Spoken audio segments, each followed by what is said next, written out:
La véritable nature de l'ego spirituel, l'ultime camouflage de la matrice dans la quête de lumière. Texte de Stéphane Thomas Berbudo. Il ne porte ni costume, ni cravate, ni masque effrayant. Il ne se montre pas sous forme de pouvoir brutal ou d'avidité matérielle. Non, l'ego spirituel est plus rusé, plus subtil, plus convaincant. Il murmure avec douceur, il cite les textes sacrés, il médite 2 fois par jour, il connaît les lois universelles par cœur, et pourtant, il reste sous contrôle matriciel. Qu'est-ce que l'ego spirituel ? L'ego spirituel est l'identité reconstruite de l'ego après sa mort apparente, qui se déguise en éveil. Lorsque l'être commence à sortir du sommeil collectif, à pressentir qu'il est plus qu'un corps, à chercher, à lire, à méditer, à se reconnecter à la source, etc., l'ego ne disparaît pas, il change de costume. Il devient le maître spirituel, il devient le missionné, il devient le plus conscient que les autres, et souvent le plus seul aussi. Les formes qu'il prend. Voici les formes principales de l'ego spirituel. Premièrement, la supériorité vibratoire. Je suis plus éveillé que les autres. Deuxièmement, la quête de pureté absolue. Il faut fuir toute ombre, toute émotion basse. Troisièmement, la vérité imposée. J'ai tout compris, toi, pas encore. Quatrièmement, le rejet du monde. Le monde est illusion, je n'y participe plus. Cinquièmement, l'identification à la mission. Je suis ici pour sauver, réparer et guérir.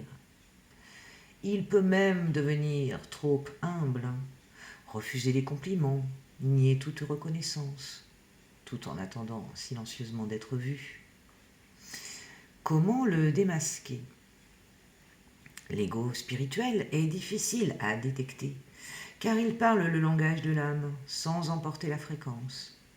Il parle d'amour, mais ne ressent pas l'unité. Il parle de lumière, mais rejette les parts sombres. Il croit qu'il doit s'élever, mais il oublie qu'il est déjà tout. Alors, pour le démasquer, il faut descendre, pas monter. Descendre en soi, dans la matière, dans les tripes, dans les relations vraies, dans les douleurs, dans le doute. Il faut oser dire « je ne sais pas, j'ai peur, j'ai jugé, j'ai besoin de tendresse ». Et ça aussi, c'est sacré. Pourquoi existe-t-il ? L'ego spirituel est une étape nécessaire, un passage obligé de l'éveil multidimensionnel. C'est la crise d'adolescence de l'âme, une rébellion contre l'ancien monde, mais encore emprisonnée dans le besoin d'avoir raison, d'être reconnu, d'être spécial. Il existe pour te faire toucher l'ultime non-dualité. Tu n'es ni éveillé ni endormi.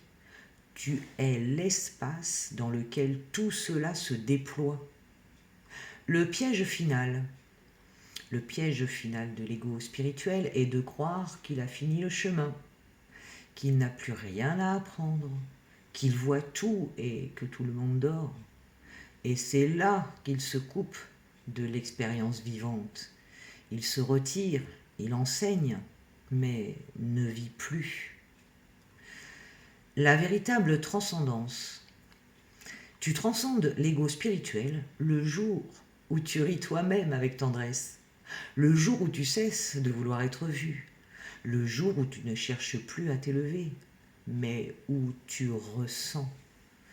Et là, tu redeviens vivant, libre, sans rôle, sans titre. Un mystique anonyme, un amoureux de la vie ordinaire, un dieu dans la boue. Le message final. Il n'y a pas toi qui es éveillé et les autres qui dorment. Il n'y a que des facettes du soi qui se cherchent. Tant que tu te crois au-dessus, tu es encore dedans. La vraie sortie, elle est silencieuse, elle ne se prouve pas. elle ne s'explique pas.